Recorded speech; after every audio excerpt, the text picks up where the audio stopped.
Assalamualaikum warahmatullahi wabarakatuh. Alhamdulillah hari ini kita kembali kepada siri book review Dream Team, siri yang ketujuh. Dan pada malam ini Alhamdulillah kita akan bersama dengan Ustazah Nik Fatimah dalam sesi book review Dream Team pada kali ini. Dan insyaAllah kita akan membongkar dan berkongsi satu buku bertajuk Pendekatan Pendidikan Seksualiti melalui Surah An-Nur. Jadi sebelum kita mulakan book review pada malam ini, saya akan bacakan sedikitlah biodata Ustazah Nik Fatimah supaya kita lebih mengenali. Okey, insyaAllah nama penuh Ustazah Nik Fatimah Amirah bin Nik Muhammad, sudah berkahwin, mempunyai 2 orang anak, 3 tahun dan 3 bulan. Baru salin ni. Okey. Asal daripada Tanah Merah Kelantan, tinggal di Kajang, founder Mutiara Tadabbur dan aktif menganjurkan kelas tadabbur secara online. Jadi sahabat-sahabat bolehlah ikuti Mutiara Tadabbur dan ikut kelas-kelas tadabbur bersama Ustazah Nik Fatimah. Seterusnya, Ustazah juga merupakan seorang AJK dan speaker Malaysians Against Pornography Pusat. Dan tak asinglah dengan Tadabbur Center, Ustazah juga merupakan seorang Dream Team Tadabbur Center. Okey, saya serahkan kepada Ustazah. Ustazah nak ceritakan tentang buku pendidikan seksualiti daripada Surah An-Nur ini. Mungkin boleh Ustazah ceritakan sedikit mengenai buku ni, contohnya penulis siapa, penerbit, berapa ketebalan dia, halaman muka surat, boleh diperoleh di mana, semualah benda-benda yang teknikal membabitkan buku tu. Dipersilakan Ustazah, tafadhali. Okey, auzubillahi minasyaitanirrajim. Bismillahirrahmanirrahim. Alhamdulillahirabbil alamin wassalatu wassalamu ala asyrafil anbiya'i wal mursalin wa ala alihi wa sahbihi ajma'in. Alhamdulillah, terima kasih kepada penganjur kerana menjemput saya untuk review pada malam ni. Alhamdulillah, ini adalah kali pertama lah book review di Tadabbur Center lah. Alhamdulillah untuk saya lah. Okey, untuk malam ni saya pilih satu buku, iaitu buku Pendekatan Pendidikan Seksualiti melalui Surah An-Nur. Okay. Buku ni adalah penulis dia adalah Masyitah Aqilah Zainuddin, seorang graduan sarjana Pusat Kajian Al-Quran dan As-Sunnah Fakulti Pengajian Islam UKM, Universiti Kebangsaan Malaysia, dan Dr. Hamdi Ishaq. Dr. Hamdi Ishaq ni pengerusi Pusat Kajian Al-Quran dan As-Sunnah Fakulti Pengajian Islam UKM, yang tidak asing lagi dalam masyarakat kita lah Dr. Hamdi ni. Dan buku ini sebenarnya dia asalnya adalah disertasi sarjana pada tahun 2018 Ustazah. Dan asal tajuk disertasi ni adalah Pendekatan Pendidikan Seksual kepada Anak-anak dalam Surah An-Nur. Jadi ubah sikitlah tajuk dia dan jadikan buku, daripada tesis dijadikan buku lah.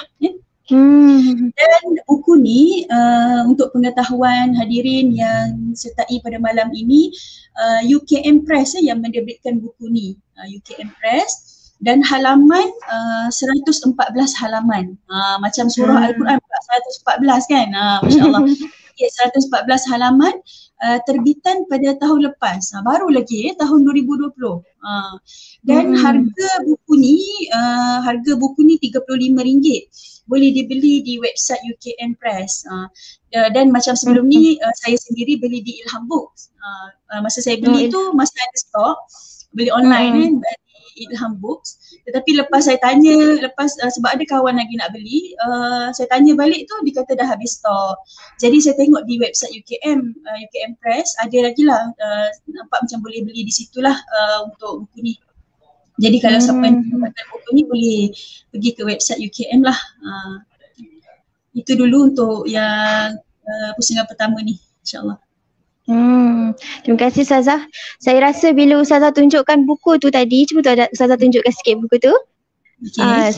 Saya tengok tajuk tu, saya rasa macam berminat sangat nak tahu. Yalah sebab sekarang ni isu-isu semasa sekarang ni sangat kritikal kan. Kalau kita tengok dalam isu rumah tangga yang membabitkan pendidikan kanak-kanak, pendidikan dalam rumah tangga ni, kita rasa risaulah.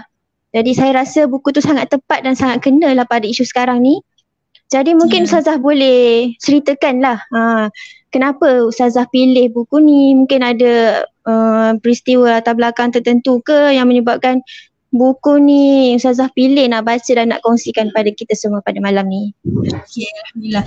Okey, seperti mana yang kita tahu, kalau setiap buku kita akan tengoklah bab-bab dia kan, ataupun isi kandungan dia. Kalau kita nak beli buku pun kita tengok bab dia tentang apa semua kan. Jadi buku ni dia ada 6 bab. 6 bab. Bab pertama dia cerita dulu tentang konsep pendidikan seksualiti. Apa definisi pendidikan seksual menurut ilmuwan dan barat, apa kepentingan pendidikan seksual ni diperkenalkan kan, apa kepentingan dia dan sebagainya lah. Itu pada bab pertama diceritakan perkara tersebut. Bab kedua diceritakan dalam buku ni tentang pendidikan seksual dalam kacamata Islam. Apa huraian dari sudut Al-Quran, hadis serta pandangan ulama tentang pendidikan seksual ni. Itu bab kedua. Bab ketiga pula diceritakan tentang di-highlight tentang keistimewaan surah An-Nur. Maksudnya dia ceritakan tentang latar belakang surah tersebut, asbabun nuzul, tema surah, pengajaran surah dan sebagainya. Dan bab keempat diceritakan tentang pendekatan pendidikan seksualiti menurut surah An-Nur. Sebagai contoh, meminta izin untuk masuk ibu bapa, bagaimana tundukkan pandangan, memelihara kemaluan, maruah diri, kewajipan menutup aurat dan sebagainya. Okay. Dan yang kelima, bab kelima tentang perkahwinan sebagai salah satu elemen dalam pendidikan seksualiti. Seperti mana kita tahu dalam surah An-Nur disebutkan tentang istighfar ataupun memelihara kesucian jika kita tidak berkahwin, dan anjuran untuk berkahwin itu untuk memelihara kemaluan, memelihara diri dan sebagainya. Dan yang keenam, yang terakhir adalah dia buat rumusan lah buat rumusan surah An-Nur ini memandu ke arah pendidikan seksualiti yang terunggul ataupun komprehensif.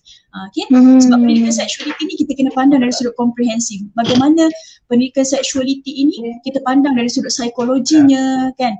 Sebab itu dalam surah An-Nur ini, apa yang Allah suruh, apa yang Allah perintahkan kepada kita dalam surah An-Nur ini bukan sahaja kita boleh ambil secara literal. Okey, Allah suruh kita pisahkan anak daripada tempat tidur, ataupun Allah suruh anak-anak kena minta izin untuk masuk dalam bilik kan. Tetapi sebenarnya di sebalik tersebut ada aspek psikologi sebenarnya kan.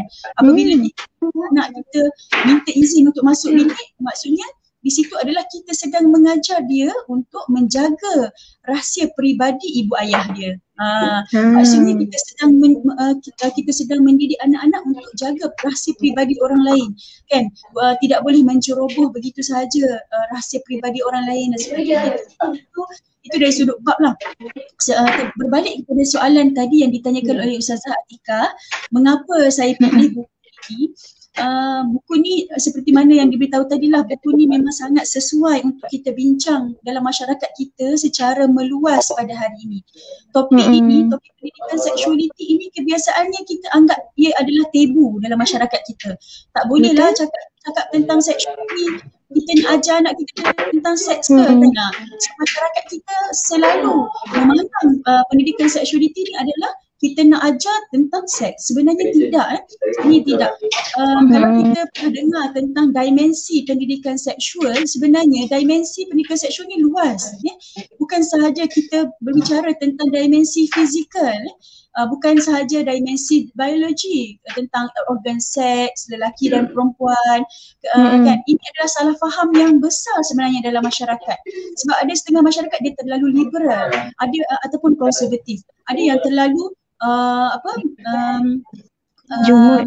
ada yang pertengahan kan, ada yang terlalu tertutup, tak boleh bercakap langsung tentang pendidikan seksual. Jadi kita nak menjadi masyarakat yang moderate ataupun mengambil pendekatan pendidikan seksual itu menurut apa yang digariskan oleh Al-Quran, dan juga kita tengok apa kata-kata ulama tentang pendidikan seksual ini. Dan yang kedua adalah dimensi kognitif. Yang pertama tadi dimensi fizikal, pertama dimensi fizikal, yang kedua dimensi kognitif. Kognitif ni adalah otak adalah organ seksual yang paling utama kena pelihara. Okay? Otak ataupun minda kita ni adalah organ seksual yang paling besar ataupun paling utama yang kita kena pelihara. Bukan semata-mata kita punya kemaluan kan, tetapi otak tu adalah organ seksual juga. Dan yang ketiga, dimensi emosi. Maksudnya kalau kita berbicara tentang pendidikan seksual ni, kita kena fahamkan anak-anak tentang hubungan seksualiti antara lelaki dengan perempuan ni sebenarnya akan menimbulkan perasaan yang positif, yang negatif. Kalau hubungan seksual antara lelaki dan perempuan yang dilakukan tanpa ada pernikahan yang sah akan menimbulkan perasaan yang negatif. Selain tu, kalau yang memang perkahwinan yang sah akan melahirkan hubungan seksual ataupun melahirkan emosi yang positif, seperti mana dalam perkahwinan kan, berlakunya hubungan seksual antara suami isteri dan sebagainya. Dan yang keempat, dimensi sosial. Ini adalah kita kena ajar anak kita interaksi antara berlainan gender lelaki dengan perempuan ada batasan dia. Kalau sebut pendidikan seksualiti, kita kena ajar tentang dimensi sosial ni. Maksudnya anak-anak kita sebagai contoh pergi sekolah. Pergi sekolah dia ada kawan lelaki ataupun kawan perempuan di dalam kelas sebagai contoh kan. Jadi kita kena ajar mereka ada batasan-batasan yang mereka boleh bergaul dengan berlainan gender. Dan yang terakhir adalah dimensi spiritual. Yang dimensi spiritual ni adalah penting sebab apa? Sebab pendidikan seksual ini sebenarnya nak menghasilkan anak-anak yang tahu harga diri, yang menjaga kehormatan diri, maruah diri dan sebagainya. Sebab itulah kalau kita ajar anak-anak kita pakai tudung kan, berhijab, kita ajar anak kita pakai tudung, sebenarnya kita bukannya kita nak ajar dia supaya dia kena tutup kepala dia, tetapi sebaliknya kita nak ajar yang lebih besar adalah nilai daripada dia menutup aurat tersebut. Okay? Maksudnya lebih kepada penjagaan nilai diri dia. Kita menutup aurat tu akan menjaga kehormatan dia kan, nilai diri dia dan sebagainya. Itu pendidikan seksualiti lah, dimensi pendidikan seksualiti. Sebab orang anggap tabu kan sebenarnya. Sebab apabila orang anggap tabu tu, sebab dia fikir dimensi pendidikan seksual ni adalah tentang fizikal sahaja, tentang organ seks sahaja. Tetapi banyak lagi dimensi-dimensi lain yang kita kena pelihara. Okey. Dan buku ni apabila saya bacalah, beli dalam beberapa bulan yang lepas lah, dan apabila saya beli ni sebab apa? Sebab saya sendiri aktivis Malaysian Against Pornography, dan kami ada speaker juga, dan ada banyak talk lah tentang pornografi dan sebagainya. Jadi kena faham tentang pendidikan seksual dari sudut dalam surah An-Nur tu sendiri kan. Dan buku ni dia bawa perspektif yang segar lah tentang surah An-Nur. Bukannya kita baca, kita tahu tentang pendidikan seksualiti ni daripada barat sahaja, tetapi Al-Quran sebenarnya dah gariskan lama dah tentang pendidikan seksualiti kan. Tetapi buku ni ataupun tesis ini dia tema-temakan kan, dengan pendekatan tafsir maudhu'i kan. So bagi saya adalah buku ni sangat menarik lah untuk dikupas, dan sekejap lagi insyaAllah saya akan kongsikan nanti apa lagi konten yang ada dalam buku ini insyaAllah. Itu saja dulu untuk pusingan kedua insyaAllah. InsyaAllah Ustazah, saya suka dah dengar. Saya rasa macam banyak benda yang saya rasa first time saya tahu macam mana overview surah An-Nur ni. Sebab saya suka surah An-Nur sebab yang pertama dalam tu dah ada ceritakan tentang sifat-sifat Allah yang An-Nur tu lah. Dan selain tu memang ada ayat-ayat yang berkaitan dengan macam mana nak menjaga maruah diri wanita. Tapi saya pandang sekali, maksudnya satu lapis saja. Nak katanya ayat untuk wanita tu okey untuk wanita, tapi di sebalik itu sebenarnya bila kita menjaga wanita, kita menjaga generasi ummah. bila kita mendidik wanita dengan cara yang baik, dengan didikan yang sempurna, wanita tu nanti bila dia jadi ibu, dia akan didik anak-anak dia dengan didikan yang sempurna. Jadi akan terlahirlah umat yang terjaga, betul. Okey, saya rasa saya nak tahu lagi lah apa yang diceritakan dalam buku tu. Bolehkah Ustazah?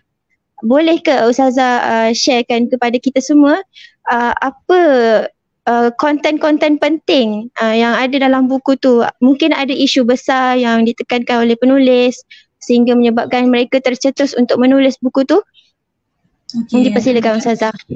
Okey, sebenarnya dalam buku ni kan dia tesis master kan.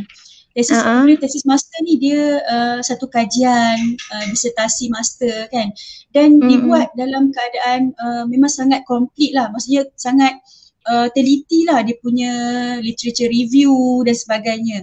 So, sebagai contoh dalam bab pertama ada disebutkan tentang konsep pendidikan seksualiti. Di dalam bab ini penulis menjelaskan tentang definisi-definisi pendidikan seksual. Dan yang menarik perhatian saya ada disebutkan tentang Islam dan Barat, definisi pendidikan seksualiti antara Islam dan Barat. Jadi penulis ni dia berdasarkan definisi-definisi yang ada yang banyak daripada sarjana Islam, Barat dan sebagainya, dia dapat simpulkan bahawa terdapat perbezaan antara konsep pendidikan seksualiti dari sudut Islam dan Barat. Okay? Matlamat dia berbeza sebenarnya. Yang pertama, matlamat untuk pendidikan seksualiti dari sudut definisi oleh sarjana Islam, sarjana Islam meletakkan matlamat kepada pendidikan seksualiti itu adalah untuk anak-anak ni dia membezakan antara halal dan haram dan tidak terjebak ke arah kemaksiatan serta membimbing nafsu syahwat tu. Ini menarik lah bagi saya, macam kita nak ajar anak kita pendidikan seksual tu, kita nak suruh dia bezakan halal dan haram. Dia tak terjebak ke arah kemaksiatan, mencabul orang lain, mencabut kehormatan orang lain dan sebagainya. Serta yang penting adalah membimbing nafsu syahwat. Sebab kita semua manusia secara fitrahnya memang Allah bekalkan dengan nafsu kan, syahwat dan sebagainya. Tetapi dengan pendidikan seksualiti ini, kita membentuk anak kita sejak daripada kecil lagi kan, sejak daripada umur berapa, umur 3 tahun kan, 4 tahun dan sebagainya. Bermula daripada umur tersebut pun kita sudah kena ajar dia pendidikan rahsia peribadi kan. Hari tu saya pernah tulis dekat Facebook saya tentang bila kita nak ajar anak kita pendidikan rahsia peribadi. Kan, pendidikan rahsia peribadi adalah antara cabang dalam pendidikan seksualiti ni. Kita kena ajar anak kita dah sejak umur 2 tahun hingga 3 tahun tu, sejak dia faham tentang hubungan sosial kan dan sebagainya. Maksudnya kita kena start daripada awal usia lagi. Sebagai contoh anak kita selepas dia mandi sebagai contoh kan, masa dia nak mandi lah sebagai contoh, kita kena buka pakaian dia kan. Jadi kita kena ajar dia, sebagai contoh lah anak saya Umar kan, Umar, mama nak mandikan Umar ni, mama buka baju Umar macam tu. So kita kena minta izin kita nak buka baju anak kita, macam tu. Dan semasa dia mandi sebagai contoh, masa dia mandi kita ajar dia, Umar kena tutup pintu, tak boleh orang lain nampak, macam tu. Sebagai contoh kan. Selepas dia mandi pula kita kena ajar dia, kena pakai tuala, kena terus pakai baju kan, macam tu. Tak boleh bogel depan orang dan sebagainya kan. So itulah kita kena ajar sebegitu rupa kan anak kita ni. Jadi ini adalah untuk bezakan halal dan haram ataupun bezakan antara benda baik dan buruk kan. Sejak daripada awal usia tu kita dah ajar sesuatu yang boleh membimbing dia untuk menjaga rahsia peribadi dia. Kan. Dan matlamat dari sudut Barat ni pula, matlamat dia untuk menggalakkan kesihatan seksual dan memberikan pemahaman mengenai nilai positif dalam seksualiti tu.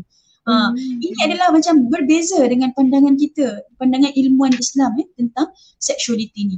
Dan kalau di Barat mereka terbuka bincang tentang seksualiti dan anak-anak remaja dan sebagainya tu pun ada mereka dah terjebak dengan ni biasa je kan, macam tu. Sebab itulah berlakunya pelbagai jangkitan kelamin dan sebagainya di awal usia dan sebagainya kan. So itulah bezanya antara Islam dan Barat ni. Dan kalau kita tengok keperluan pendidikan seksualiti ni, kenapa kita kena ajar anak kita ataupun anak remaja kita, supaya mereka tahu perubahan pada tubuh badan mereka sendiri. Mereka tahu apabila mereka akil baligh tu, mereka dah ada perubahan-perubahan yang berlaku. Sebagai contoh, kalau perempuan dah mula ada payudara kan, saiz pinggul dah semakin besar dan sebagainya. Mereka kena tahu, dan ini adalah pendidikan seksualiti yang kita kena ajar pada anak kita. Dan pengetahuan mereka tentang perubahan tubuh badan mereka tu adalah prasyarat untuk tingkah laku yang selamat. Mereka tahu nak melindungi diri, ancaman dan sebagainya kan. Kalau kita perasan kan lagu Umar dan Hana pun ada kan tentang lari-lari tu kan. So kena jaga diri, cara melindungi diri kan. Kalau anak tanya anak-anak kita dah tahu dah lagu-lagu tu kan. Masya Allah. Dan apabila ajar anak kita tentang contoh anak kita dah akil baligh kan. Berapa ramai ibu bapa yang ucap tahniah kepada anak sendiri apabila anak dah akil baligh. Kan? Berapa ramai ibu bapa yang tahu bila anak dia akil baligh. Kan? So ini penting sebenarnya apabila anak kita boleh bagi tahu kita, mama saya dah datang haid sebagai contoh. Apa yang kita bagi tahu, feedback kita kepada anak kita? Okey kakak, tahniah sebab kakak dah besar, kakak dah akil baligh kan, kakak dah baligh. Jadi kakak dia jaga aurat, kena solat dan sebagainya. Jadi itulah kita kena terapkan dalam pendidikan seksualiti ni pada anak-anak. Dan kalau anak-anak ini tidak diajar daripada awal usia sejak kanak-kanak, sejak remaja dan sebagainya, apabila kurang pendekatan ni mereka akan menganggap ini tidak penting akademik tu lagi penting. Kan.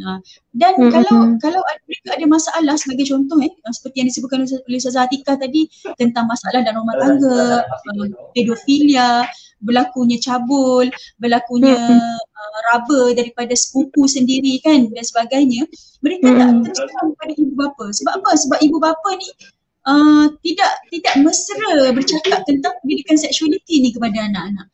Sebagai contoh contoh berlaku pada anak-anak, sebagai contoh sepupu dia menggeselkan badan ke badan anak dia sebagai contoh kan. Kalau kalau ibu bapa ni memang terbuka bercakap tentang pendidikan seksualiti dengan anak, selalu bertanya tentang anak kan. Jadi anak-anak ni akan mudah untuk berterus terang kepada ibu bapa. Kan. Dan perasaan malu tu dah tak ada dah dalam diri anak-anak. Kan. Mereka boleh berterus terang kepada ibu bapa. Dan apa hikmah daripada berterus terang kepada ibu bapa ni? Kalau mereka kalau mereka nak tahu sesuatu ilmu, mereka tidak mencari di internet. Maksudnya ibu bapa adalah sumber utama mereka mengetahui pendidikan seksualiti ini, kan, bukan daripada sumber internet. Kalau contoh kalau ibu ayah tak ajar kan tentang apa yang perlu buat lepas akil baligh sebagai contoh kan. Kalau dia rujuk kawan-kawan dia, rujuk teman-teman dia, sebaya dengan dia, mungkin mereka akan dapat ilmu yang salah, kan? Ataupun mereka rujuk internet, mereka type apa-apa perkataan kan yang tak sesuai, jadi dia akan keluar carian-carian yang keluar perkara yang mungkin tak perlu pun untuk dia tahu kan, video-video yang tak sepatutnya dan sebagainya. Jadi ini yang sebab itulah ibu bapa perlu menjadi sumber utama anak-anak kita mengetahui tentang ilmu seksualiti ini kan. At least ilmu tentang akil baligh, ilmu nak jaga maruah diri kan, aurat dan sebagainya. Okay? Itu antara konten yang diceritakan lah. Dan saya nak hurai juga konten, kita dah pukul 9.30 kan. Okay, itu pertama, bab pertama. Bab kedua diceritakan tentang pendidikan seksualiti dalam kacamata Islam. Kan? Dalam bab ni penulis highlight tentang ilmu pendidikan seksualiti ni melibatkan pelbagai kepakaran, bukan sekadar agama tetapi kepakaran perubatan, psikologi, biologi dan sebagainya. Dan dalam bab ni diceritakan tentang pendidikan seksualiti ni seperti mana yang kita tahu dalam Al-Quran, Allah highlightkan kan tentang pendidikan seksualiti dan sebagainya ni. Ini adalah satu pendidikan yang diberikan terus oleh Allah kepada kita. Kan? Maksudnya satu guide oleh Allah sendiri untuk manusia seperti kita ni, manusia melalui Al-Quran. Kan? Maksudnya kalau kita fikir dalam Al-Quran, bagaimana boleh Allah ajar tentang ada 3 waktu yang kita kena minta izin daripada ibu bapa, kan, sebagai contoh. Ataupun dalam Al-Quran ataupun dalam surah An-Nur ini Allah suruh kita minta izin untuk masuk rumah orang lain. Kan? Begitu komprehensifnya ajaran Islam ni sehingga kan tentang isu sosial begitu Allah guide kita melalui Al-Quran, melalui wahyu ini, kan?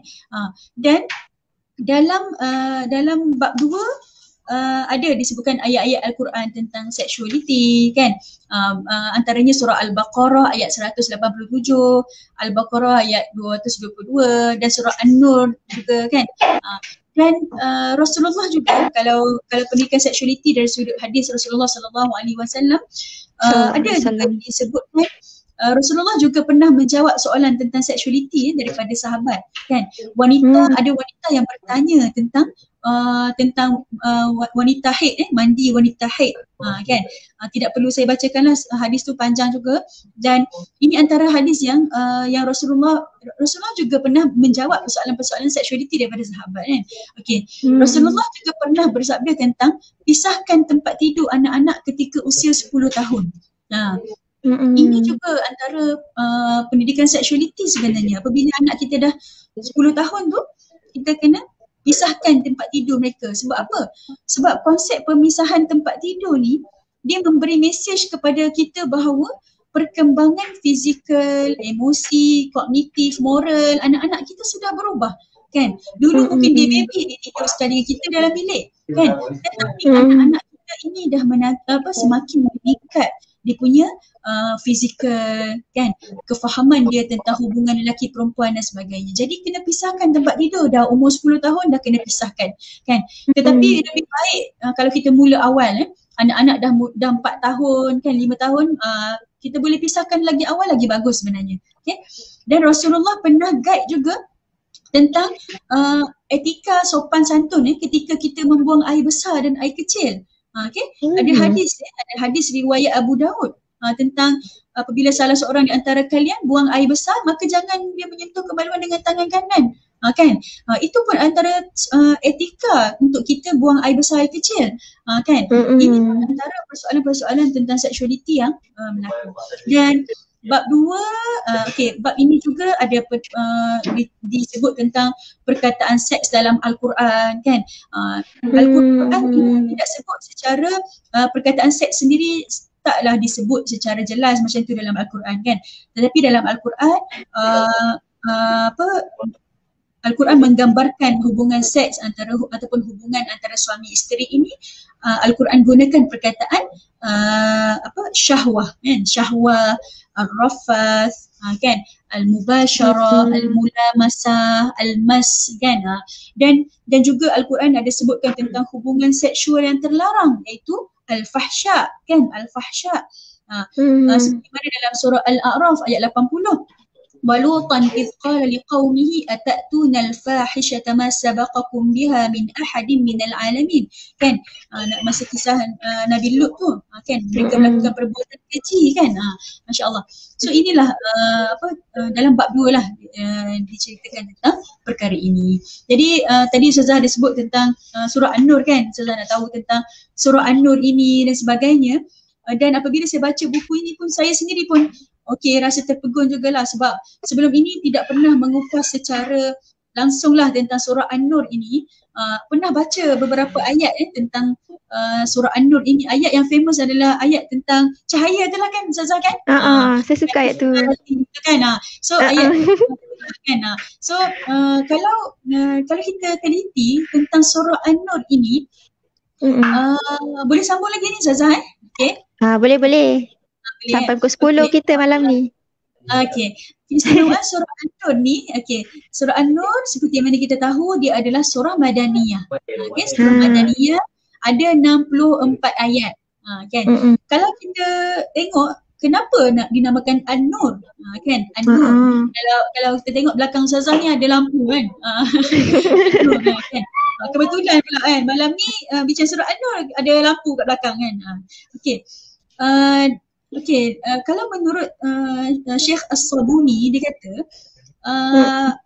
dikenali An-Nur ataupun dinamakan An-Nur ini, surah An-Nur, kerana sinar cahaya yang terpancar melalui syariat yang terdapat dalam surah ni. Sinar cahaya tu merangkumi hukum hakam, nilai kesopanan yang dapat memelihara kemunian, keturunan dan kehormatan. Dan seterusnya Hamka pun ada sebut dalam buku ni pun ada sebut, menurut Hamka dia kata surah ini dinamakan An-Nur yang bererti cahaya, diambil daripada salah satu ayat yang panjang dalam surah ni. Kan ayat Allahu nurus samawati wal ardh hingga akhir, iaitu ayat 35 kan, 35. Dan surah An-Nur ini tadi sempatlah kan tengok surah An-Nur ini adalah satu-satunya surah yang bermula dengan surah. Kalau kita perasan, kan? Suratul anzalnaha wa faradnaha. Kan, salah satu-satunya surah yang bermula dengan suratun, kan, masya-Allah.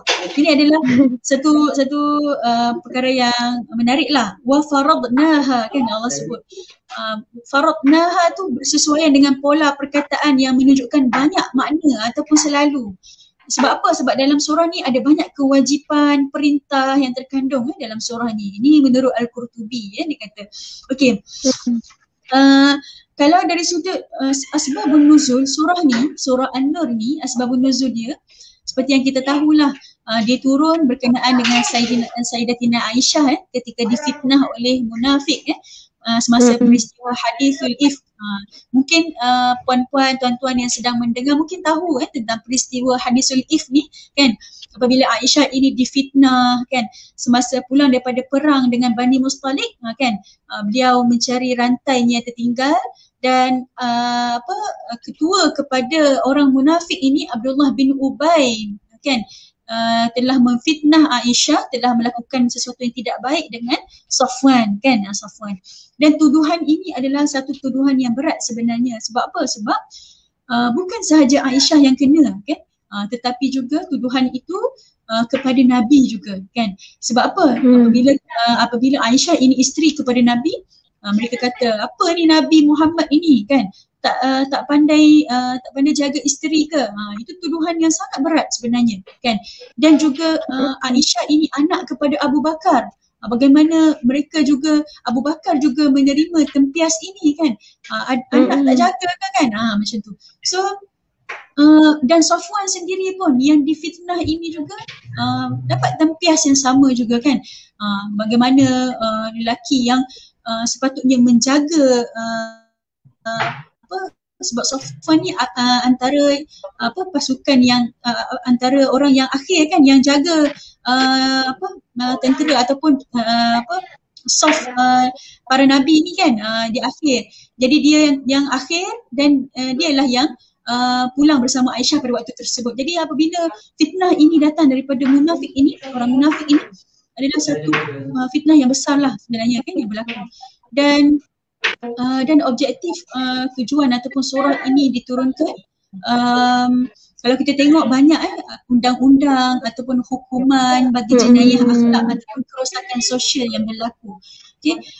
Dan kalau kita tengok dalam ayat pertama, ayat kedua tentang zina kan, tentang mereka yang menuduh seseorang melakukan zina kan, dan memerangi penyebaran berita palsu ataupun fitnah kan, itu antara yang besar juga yang disebutkan dalam surah An-Nur ini. Dan yang kedua, objektif ataupun tujuan surah ini penting dari terjebak dalam kerosakan moral. Ini yang kita nak bincang malam ni, tentang adab masuk rumah, adab sebagainya kan. Dan yang ketiga, dan kesucian yang merangkumi hukum penting dalam kekeluargaan. Okay, ada yang disebutkan di dalam surah An-Nur. Dia ada tema-tema tema-tema yang subtema dalam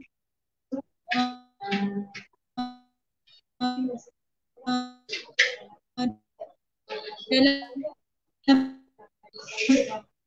surah An-Nur ini ada kekeluargaan seperti yang saya sebutkan tadi, jenayah zina, pertuduhan zina,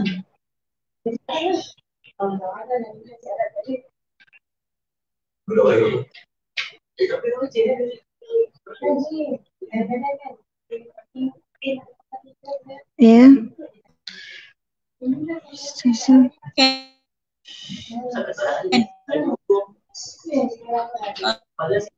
dan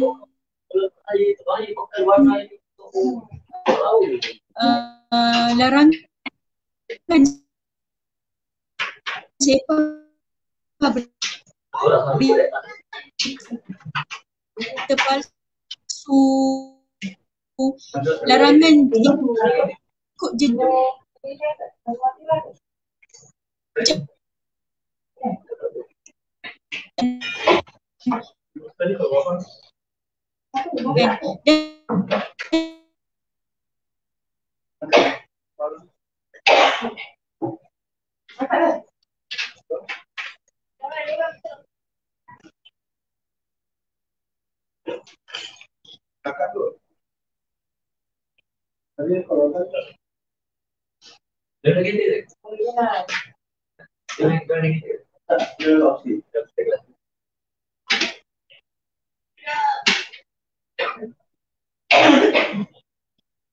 Ustazah okey tak ke ya?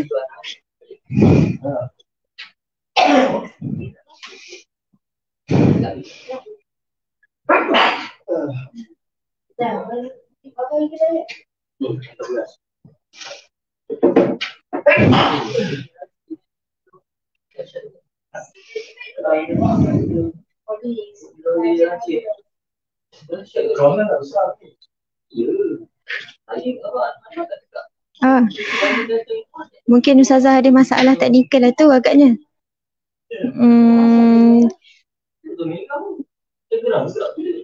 Bagaimana ni? Okey, kita dapat berita daripada Ustazah. Tak apalah, Ustazah mungkin ada masalah teknikal. Okey, saya rasa rugi pula sebab tiba-tiba ada masalah teknikal macam ni. Okey, kita tunggu Ustazah masuk semula. Sebentar ya.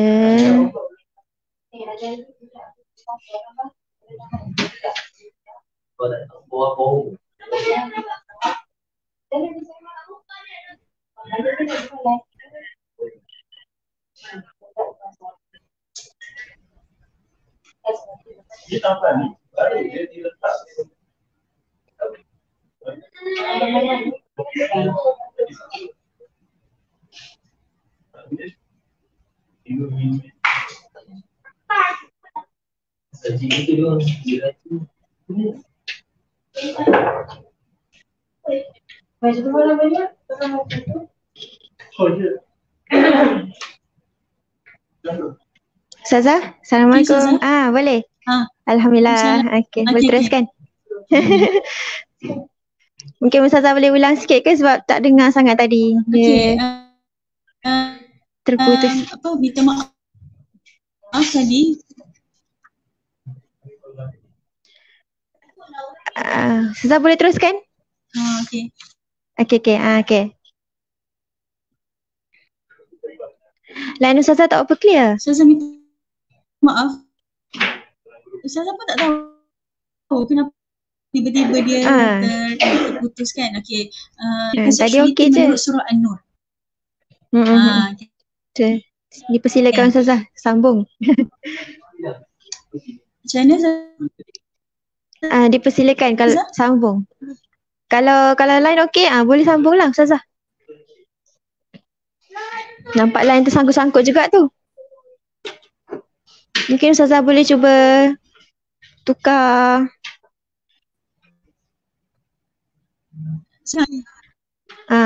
Mungkin Ustazah boleh cuba tukar line ke? Tadi lancar je, tiba-tiba tersangkut.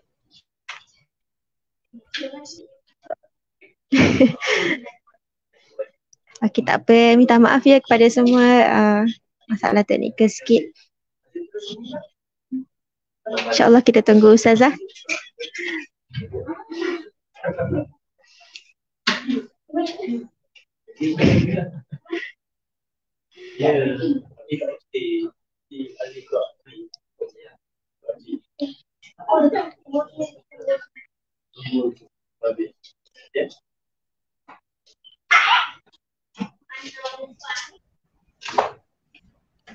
Okay, bismillah. Okey, boleh. Alhamdulillah.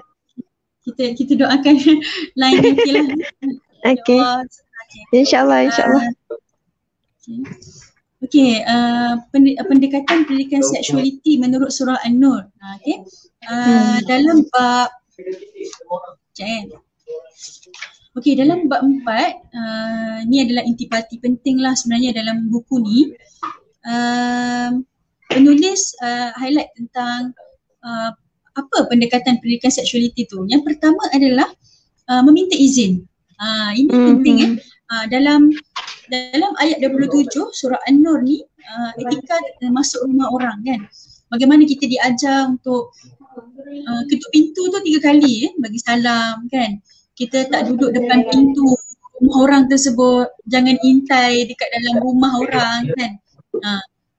Dan juga dalam ayat 58 kita juga diminta untuk ajar anak kita untuk meminta izin ketika mereka nak masuk bilik ibu ayah. Kan. Dan ada 3 waktu disebutkan di dalam surah An-Nur ayat 58 yang mana mereka kena minta izin untuk masuk. Kan, antaranya sebelum subuh, waktu tengah hari dan juga selepas isyak. Sebab apa? Sebab waktu-waktu ini adalah waktu mungkin aurat ibu ayah tu terdedah dan sebagainya. Jadi anak-anak jika nak masuk bilik ibu ayah pada waktu ni, mereka kena meminta izin kan. Jadi kewajipan meminta izin tu adalah sebahagian pendidikan seksualiti. Sebab apa? Sebab anak-anak ni, anak-anak yang belum baligh dan sebagainya, mereka ni perlu dijaga mata mereka kan. Mungkin apabila mereka masuk bilik tanpa minta izin itu, mata mereka terdedah kepada aurat ibu bapa kan pada waktu tersebut. Dan kalau kanak-kanak dia melihat sesuatu yang berbeza yang lain kan, mereka akan ada perasaan ingin tahu, nak tahu apa yang berlaku sebenarnya kan dan sebagainya. Jadi itulah hikmahnya kenapa meminta izin ini adalah salah satu cara ataupun sebahagian daripada pendidikan seksualiti untuk anak-anak kan. Yang kedua adalah menundukkan pandangan. Menundukkan pandangan ni bukannya kita tunduk pandangan kan, macam tunduk macam tu, bukan. Lebih kepada kita ajar anak kita untuk tidak memandang dengan bebas ataupun melampau kan, memandang sesuatu yang terbuka aurat dan sebagainya kan. So menundukkan pandangan juga adalah salah satu pendidikan seksual, dan kita kena biasakan mereka untuk menjaga pandangan mereka. Tak kira mereka berada di mana-mana pun, di dalam rumah, ketika mereka bersama gadget dan sebagainya kan. Kalau tentang menundukkan pandangan ni, anak-anak kita bersama handphone dia ataupun gadget dia pun, kita kena pastikan mereka menundukkan pandangan. Sebagai contoh pop-up yang ada di tepi kan, so muncul masa mereka main game ke dan sebagainya, mereka tak nak buka perkara tersebut kan. Bukan mereka tekan, mereka lagi tengok kan, macam tu. So sekarang ni isu pornografi kan sangat-sangat meluas. Dan video pornografi itu ada di hujung jari saja. Anak-anak kita boleh tekan je perkataan tersebut kan, dan keluar video-video yang tak sepatutnya. Jadi pentinglah untuk kita jaga, untuk kita ajar anak kita untuk dia menundukkan pandangan kan. Apa yang dia boleh tengok, apa yang dia tak boleh tengok kan, kita kena guide mereka lah. Okay. Yang ketiga adalah memelihara kemaluan dan maruah diri kan. Dalam page 75 dalam page 75 buku ni disebutkan tentang menjaga maruah diri ni. Sebagai contoh, dia dikelaskan ikut umur 0 hingga 5 tahun tu ataupun umur sekitar 2 hingga 3 tahun tu perkembangan anak sudah mula meningkat kan. Jadi kita kena anak-anak dah tahu identiti diri dia. Jadi sekitar umur ni anak-anak perlu dididik dengan disiplin ataupun cinta kan. Dan cinta sekiranya anak bertanya tentang seks kena jawab dengan jujur. Kan. Bukannya kita lari daripada soalan anak-anak. Kadang-kadang anak-anak kita ni umur 4 tahun, 5 tahun pun dia dah boleh tanya soalan-soalan yang memang mencabar lah kan. Betul. Sebagai contoh kan, sebagai contoh dia tanya, Mama, adik ni datang daripada mana? Kan, macam mana adik boleh ada? Kan, sebagai contoh. Ataupun dia tanya, masa macam mana macam mana boleh adik ada dalam perut mama sebagai contoh kan. So kita kena menjawab soalan-soalan tersebut. Soalan-soalan tu memang soalan yang sangatlah jujur lah kan daripada anak-anak kecil ni kan. Kadang-kadang kita blur nak jawab macam mana. Jadi ibu ayah ni kena pandai jawab soalan-soalan tersebut. Dan itulah umur 4 tahun, 5 tahun bagaimana kita nak ajar anak kita. Umur 6 hingga 10 tahun tu dia dah boleh, dia dah balik. Kita kena ajar tentang bersuci, berwuduk kan.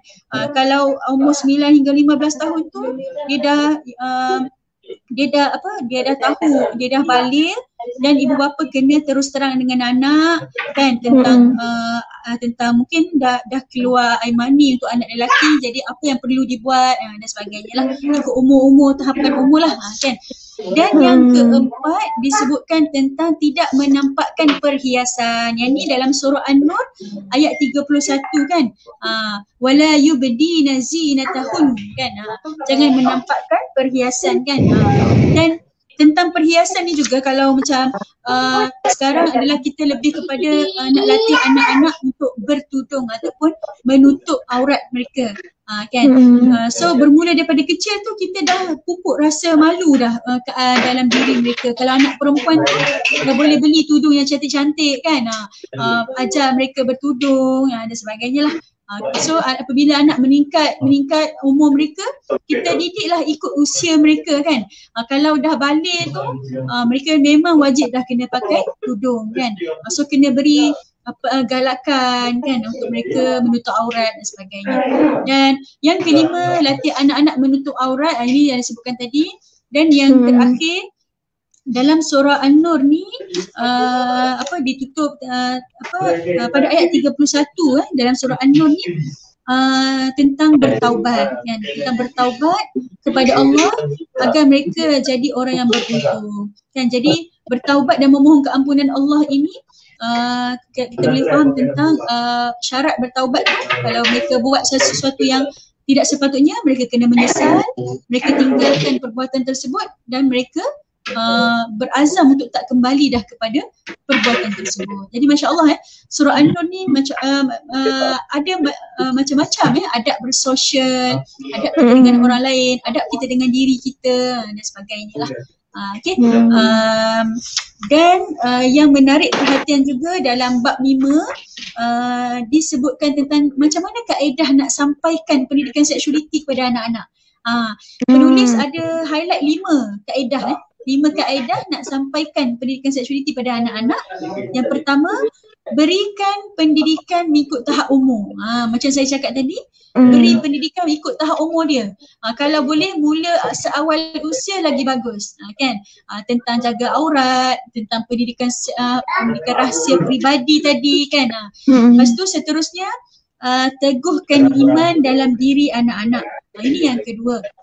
Yang ketiga, sampaikan dari hati ke hati kepada anak kita. Maksudnya anak kita lebih selesa untuk rujuk tentang pendidikan seksual ni kepada ibu bapa sendiri. Bukannya mereka rujuk kepada kawan-kawan di luar sana. Kan? Yang keempat, jangan tunggu anak tanya. Jangan lari daripada pertanyaan anak. Maksudnya jangan tunggu anak tanya. Kita sebagai ibu bapa dah boleh bagi pendidikan tersebut sejak kecil. Dan kalau anak kita tanya, jangan lari daripada anak kita tu. Jangan lari daripada soalan tu. Kita kena jawab secara rasional, jawab secara berhikmah kepada anak kita. Kan? So jadi kita lah kena bijak dalam menjawab soalan anak-anak tersebut. Yang kelima terakhir, pendidikan melalui teladan, kan? Ibu bapa lah kena berikan contoh yang baik, kan? Kalau kita nak anak kita minta izin untuk masuk bilik, kita dululah yang kena praktikkan sebagai contoh, kan? Sebagai contoh, kita tidak kita tidak mencerobohi hak dia, kan? Kalau kita nak minta anak kita minta izin untuk buat sesuatu, jadi kita pun kena minta izin kepada dia. Kita nak buka baju dia untuk mandikan dia pun, kita kena minta izin anak-anak, kan, dan sebagainya. Jadi kita saling menjaga rahsia peribadi masing-masing, kan? Saling menjaga kehormatan masing-masing, kan, macam tu. So itulah sebagai ringkaslah konten buku ini. Banyak lagi sebenarnya yang dikupas, tapi tak sempatlah nak huraikan semua, kan. Itu je lah untuk soalan yang ketiga. Masya Allah, saya pula rasa nak beli buku tu sekarang juga. Ya Allah, hai. Memang sangat menarik juga ni kalau kita kupas surah An-Nur secara lebih detail dan kita pula pergi ke isu-isu yang melanda masyarakat sekarang ni, kan. Mungkin TC ke, mungkin TC lah boleh anjurkan daurah surah An-Nur untuk ibu bapa mungkin, insya-Allah. Kita boleh cubalah benda tu, kan. Mungkin boleh jemput penulis buku tu sekali ke. Ya, betul. Kan. Okeylah, kita pun dah tepat jam pukul 10 malam. Mungkin waktu inilah saatnya kita boleh tutup majlis.